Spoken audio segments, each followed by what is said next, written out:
Hello everyone. So for today's video guys, I want to share to you about my timeline in applying K1 visa. So for today's video guys, I want to share to you our timeline. So we start filing K1 on July 2024, which is last year. So we send our packet to USCIS California,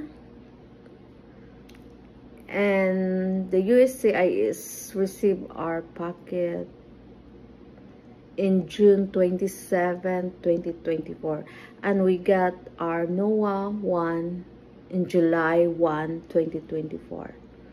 And then after that guys, we're waiting for 4 months, I guess, because July, August, September, October, November. Yes guys, 4 months. We got approved our K1 on November 5, 2024, which is 4 months.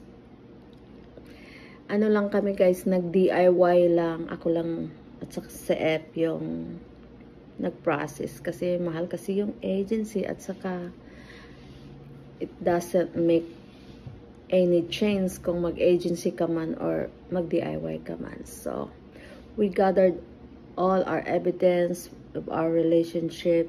We met in the Philippines back in 2024. And then when my fiancé came back to the US, and yeah, we start processing our K1 visa. So guys, and then after approved in November 2024, and then I think it's 30 days later, our case was sent to DOS, which is Department of States. So maybe around a month or less than a month, I don't remember.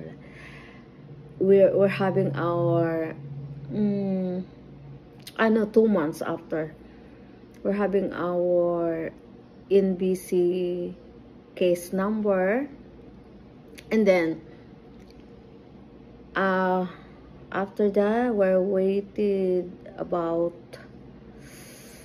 I don't exactly remember.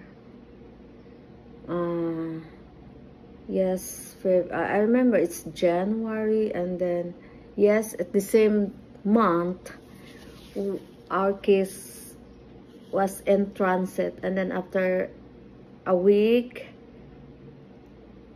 and it's become our case ready. And that time guys, I'm starting to fill out my DS 160, and then I need to pay my visa, which is 200, because we're filing in I'm working in Hong Kong as a domestic helper, so doon ako nag-process. Doon yung address ng US consulate. So yun guys, after that nag-kiss ready ako. Nagantay lang ako ng kasi may holiday kasi nun sa Hong Kong, parang Chinese New Year yata yun. Oo, nagantay ako ng ilang araw kasi nagkamali yung US consulate ng pag-send ng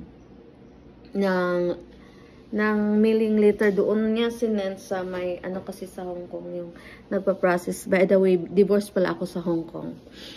Na nagkamali siya sila ng mail ng letter, which is doon sa amo ko. Doon nila sinend sa agency. So nagantay ako ng ilang days para kasi sarado kasi Chinese New Year. Kinuha ko yung sulat ko doon. At saka ang nakalagay sa sulat, yung tinatawag sa Hong Kong kasi guys, may tinatawag na packet tray. Yung packet tray, yun yung i-download mo sa Google. Mayroon doon yung DS 2001, which is the list of the documents that you prepare for the interview. and then you need to mail it back to the US consulate. So pag na-receive na ng US consulate, oh my god, wait lang guys, initan ako.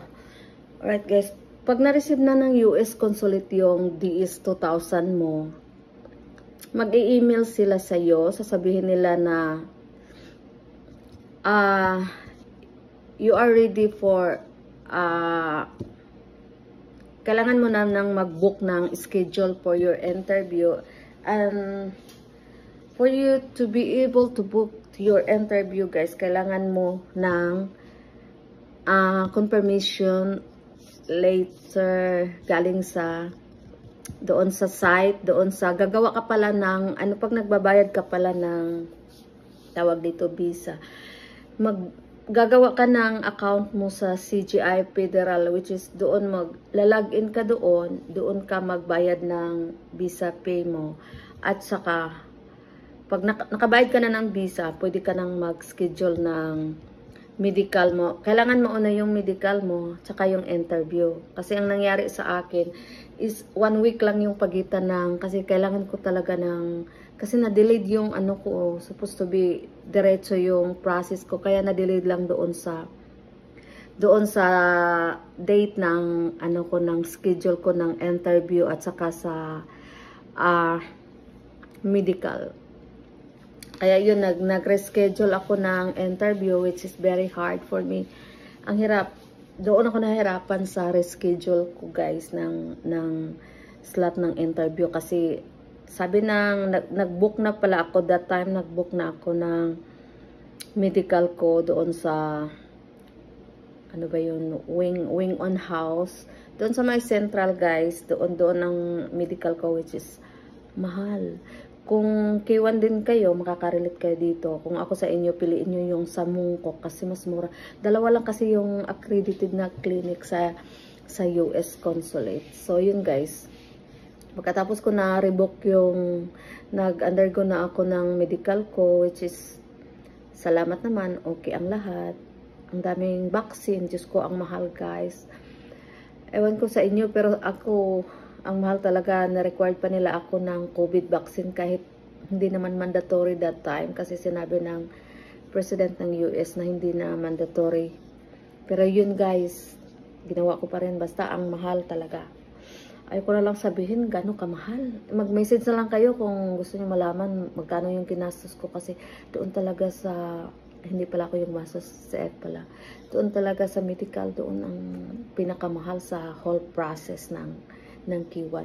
So yun guys, until I've done all my medical and everything, so doon na guys, nag-interview na ako, at sa awa ng Diyos, pumasa ako sa interview. Ang dali lang guys, yung interview, mga lang, wala kayong dapat alalahanin about sa interview, kasi yung interview galing lang din doon yun sa mga background check nila sa'yo.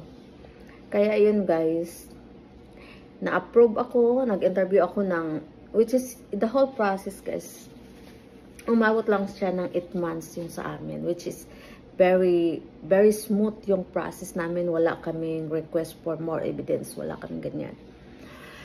At saka, yun na. Okay na yung interview ko. After 5 days na visa issue na ako, guys. So, kinuha ko lang yung, kasi pick up kasi ako eh.